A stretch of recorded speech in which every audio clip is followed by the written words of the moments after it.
Good morning. It's President's Day. My name's Rick Mabe. I'm a patriot.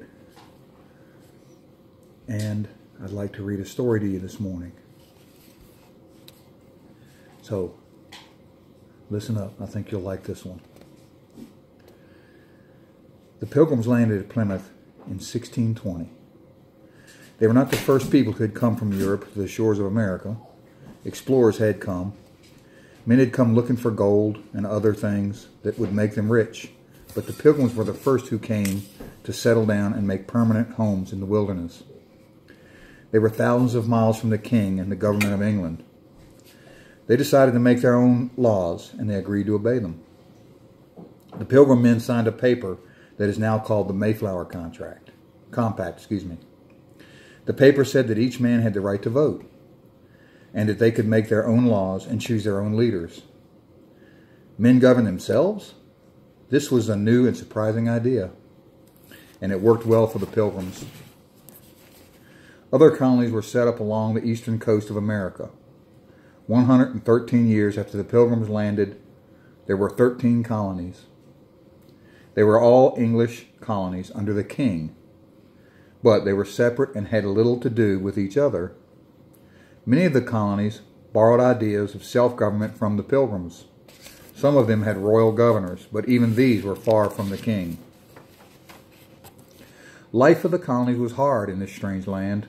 Men had to cut down trees and build houses. They had to dig out old stumps and build houses, and had to clear fields where the food could grow. Children worked in the vegetable gardens. They planted the seeds and pulled the weeds.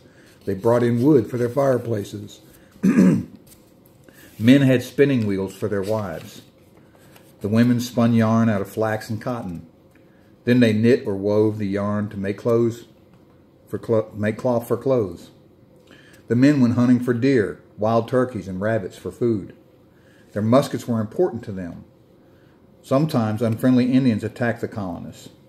Farmers carried their guns with them when they worked in the fields. Most of them owned land.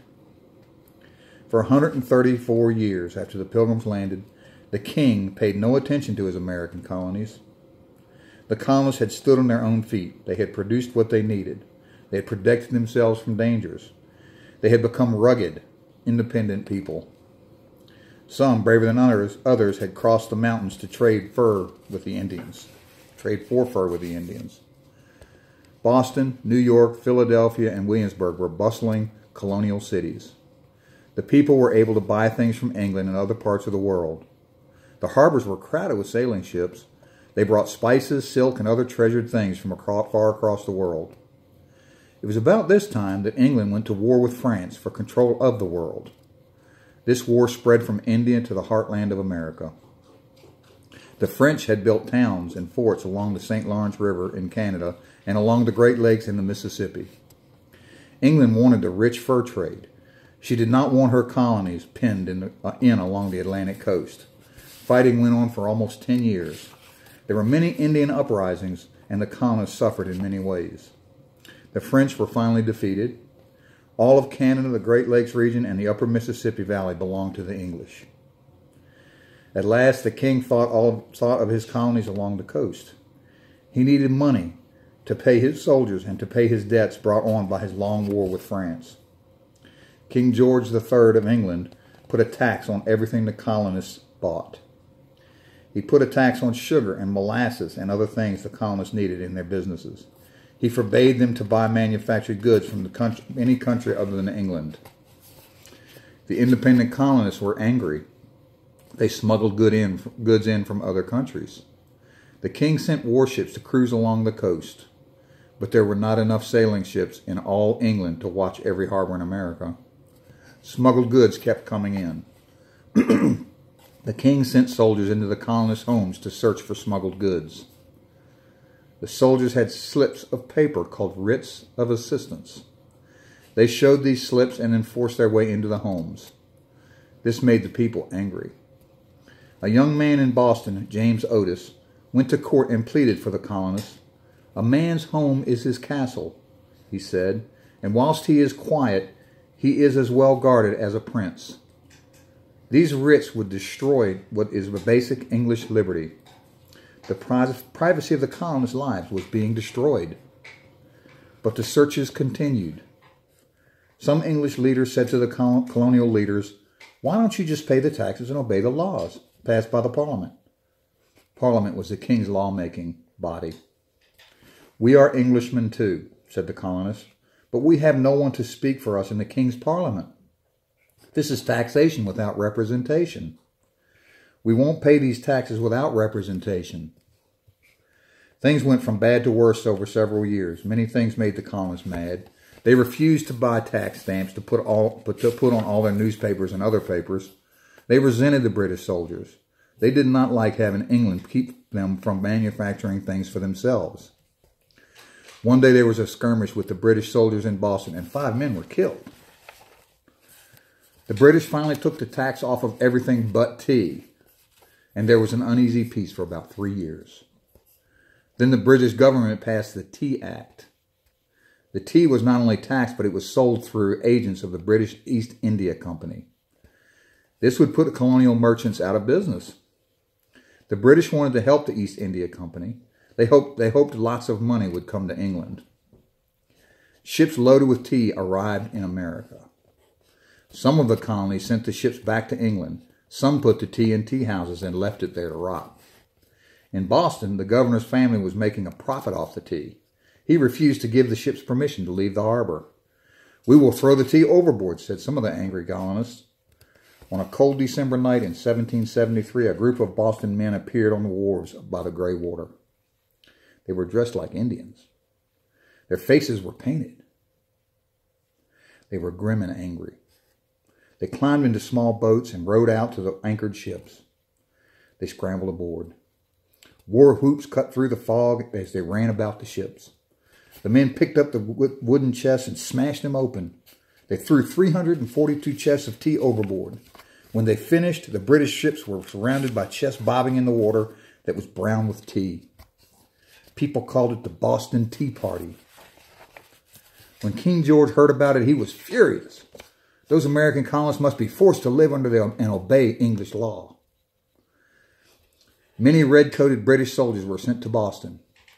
Their commander, General Gage, lived in the governor's mansion. Boston port was closed to all shipping. Town meetings were not allowed. The people of Boston had to provide living quarters for the British soldiers. The British military government cut off the colony of Massachusetts from the rest of America. Hopefully the other colonies would be frightened by this punishment of Massachusetts and give no more trouble. But the people in the other colonies became angry instead of afraid. They felt that the people of Boston were right in wanting to vote, choose their own leaders, and make their own laws. This was the desire of all the colonists. With Boston Harbor closed, people could not get the food and other supplies they needed. But suddenly, all kinds of things began to arrive by land from other colonies. Herds of cattle were driven over the narrow country roads to Boston. Wagon loads of grain were sent in. Men on horseback brought packets of money to help the people. Cartloads of leather were sent to Boston shoemakers. Cloth was sent from New York and Philadelphia. Each of the 13 colonies always had been separate from the others, bound only to the king. Now, with the king taking away all rights to govern themselves, they began to unite. 12 of the colonies, all but Georgia, chose representatives of the people to meet in Philadelphia. This meeting became known as the First Colonial Congress, or First Continental Congress. 56 men came to the Carpenter's Hall in September of 1774. They talked and worked together for almost 2 months. They agreed to buy nothing from the British and to sell nothing to them and to use no British goods. They wrote a long list of complaints of the ways they were being treated as English citizens. They sent this to the king. Before they went home, they agreed that if the king paid no attention to their rights, if he did nothing to set things straight, they would meet again on May 10th, 1775. There was no answer from the king, and the struggle to resist him became an open fight. Colonial leaders in Boston, such as John Hancock, Sam Adams, and John Adams, urged the people to drive the British out. These men were called patriots. They believed so strongly in the right of free men to form their own government that they were willing to fight for it if necessary. They were storing guns and ammunition outside the city of Boston. Farmers were ready to pick up their guns and fight the king's troops on a minute's notice. They were called Minutemen. Early in the morning of April 19th, 1775, British General Gage sent soldiers marching out from Boston to the village of Concord. He knew that the Patriots had stored ammunition there, and he wanted to seize it. 2 horsemen, Paul Revere and William Dawes, rode toward Concord, warning the Minutemen that the British were coming. The British were coming. When the red-coated soldiers reached the town of Lexington on the road to Concord, they met the small group of Minutemen with muskets. Shots were fired, and several columns were killed, and others were wounded. The Minutemen retreated, and the British marched on to Concord. The Minutemen had gathered in large numbers at the small bridge in Concord. A fierce battle took place. The British soldiers had to retreat to Boston. All along the way, Patriots fired at them from behind trees, bushes, and stone walls. Now the Massachusetts Patriots were really furious, and most of the other colonies sent armed men to help fight the British. They joined Artemas Ward, who was commander-in-chief of Massachusetts troops. More than 20,000 men surrounded Boston and tried to drive the British troops out of the city. They were not a well-trained army. About all they could do was keep the city surrounded and make trouble for the British troops. Finally, a military leader from Virginia took command of the Patriot Army. His name was George Washington. He knew how to lead an army, and he soon had well-trained officers and men. The British no longer laughed at those Yankee troops, as they called the Patriots. Washington finally drove the British from Boston, and they sailed away, leaving the people to govern themselves again. The British intended to come back with more troops and force the king's laws on the colonists. Soon there was scattered fighting between Patriots and British soldiers in other colonies too. Some of the British leaders began to realize that they were fighting rugged, independent men who felt strongly about the right to govern themselves. It would be necessary and difficult for the British to deal with each colony separately. Still, King George refused to listen to the colonists' complaints. He insisted they must obey the British government or be punished. The colonists were saying, why should we be punished by British laws when we are not given the rights of our fellow Englishmen at home? In the meantime, the Second Continental Congress had been meeting day after day in the Pennsylvania State House in Philadelphia. This beautiful old meeting hall is now called Independence Hall, and it still stands in that city today. These men were serious leaders from the colonies. They felt strongly about freedom. They had hoped that vigorous protests and the fighting would make the king understand that he would have to change his mind and let the colonists continue to govern themselves with the British Empire. Many of them at first did not want to break away from Great Britain. The 3 Massachusetts Patriot leaders, John Hancock, Samuel Adams, and John Adams, represented their state. They argued that a war was necessary to free the colonies from Britain. Patrick Henry and Richard Henry Lee from Virginia felt the same way. Others were more careful and did not want to go that far. They argued day after day. By the spring of 1776, more and more Americans in every colony began to believe that they must break free from Great Britain. The word independence began to be heard in cities, small towns, and on farms when people gathered to talk. There was already so much fighting going on that they would have to become independent or give up all their freedom and be punished by King George. The members of the Second Continental Congress voted to organize a navy for the colonies, and they agreed to arm privately owned ships to fight off British warships. They sent a patriot to France to ask for that country's help against the British Army and Navy. The French government agreed to help the colonies fight for their independence. The members of the Congress sent word home to their colonies, discussed the question of independence, and instruct us how to vote. Soon answers came back from the colonies. Each time it was the same: vote for independence. In the town meeting form of government in Massachusetts, each free man over 21 years of age could vote for or against independence. Men gathered in little towns and cities to vote. Each town or city then sent a letter to their representatives in the Congress saying, vote for independence. Every town and city voted for it. Ever since the Pilgrims had signed the Mayflower Compact, Americans had believed that absolute rule was wrong. In Europe, kings ruled whether the people wanted them or not. Kings believed that it was their divine right to rule. Americans had been living as free men, making their own laws for 150 years. They would never surrender this precious freedom. Richard Henry Lee of Virginia said in the Continental Congress, "These united colonies and of right ought to be free and independent states." The members of the Continental Congress saw now that it was their duty to follow the people's wishes and declare the American colonies independent. They wanted officially to tell the world about the new union of the 13 United States of America. They also wanted to tell the world why they were breaking away from Great Britain. 5 men were chosen to work on the document: John Adams, Thomas Jefferson, Benjamin Franklin, Robert Livingston, and Roger Sherman. They chose young Thomas Jefferson from Virginia to write this official declaration. He was a smart man, and he could express ideas clearly, and they wanted this declaration understood by everybody. Thomas Jefferson worked for 2 weeks writing the declaration. He stood at a desk in the second-floor parlor of a house belonging to a Philadelphia bricklayer whom he knew. He wrote on large paper with a quill, a feather dipped in ink. He would study the sentences he had written the day before. If he didn't like them, he would cross them out and write them again. Jefferson, with 4 other men, was to present the declaration to the members of the Congress.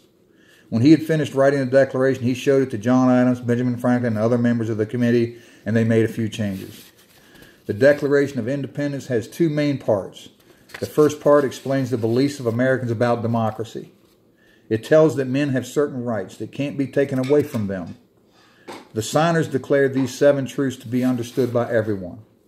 1. That all men are created equal. 2. That all men are born with rights that no one can take away from them. 3. That some of these rights are life, liberty, and the right to try to be happy. Pursuit of happiness. 4. That the purpose of government is to preserve those rights for all men. 5. That the government is the servant of the people and gets its powers with the permission of the people it governs. 6. That if a government fails to protect people's rights, men have the right and duty to change government. 7. That men have the right to form new governments that will protect their rights and provide safety and happiness. The second part of the Declaration of Independence tells how the king refused to grant these rights to Americans. It contains a long list of examples of tyranny by the king. It tells the world why the colonies broke away from this rule and became the United States of America. This document was presented to the members of the Congress. They have debated about it for almost 3 days. It was approved on July 4th, 1776, although the New York delegates did not accept it until 11 days later. When the Declaration was read aloud from the yard of the Independence Hall on July 8th, the crowds of people went wild. They cheered and set off gunpowder explosions. Soldiers marched in a parade and people sang. High in the tower of Independence Hall, the great iron bell tolled so that the whole city could hear it. It came known as the Liberty Bell. The parchment copy of the Declaration was signed by 50 members of the Congress on August 2nd. 6 others signed it later. Several more years of war took place before the Americans finally defeated the British troops and the British decided to quit the war. It was a long, discouraging struggle. General George Washington led the American armies and was the victor when the British surrendered to the end of the war. The grateful American people elected Washington as their first president, and he is known today as the father of his country. Visitors come from all over the world today to see the original piece of paper, the Declaration of Independence, at the National Archives building in Washington, D.C. The ideas in it have appealed to people in many countries all over the world. They understand the same simple principles about the rights of men, and they look at these rights with hope for all mankind. Wherever people value freedom, they remember America's wonderful Declaration of Independence. Americans celebrate Independence Day on the 4th of July. And we also celebrate President's Day today. I hope you enjoyed this reading, and I hope you'll share it with your children and other people that you love and care about as patriots of the United States of America. God bless you. Thank you.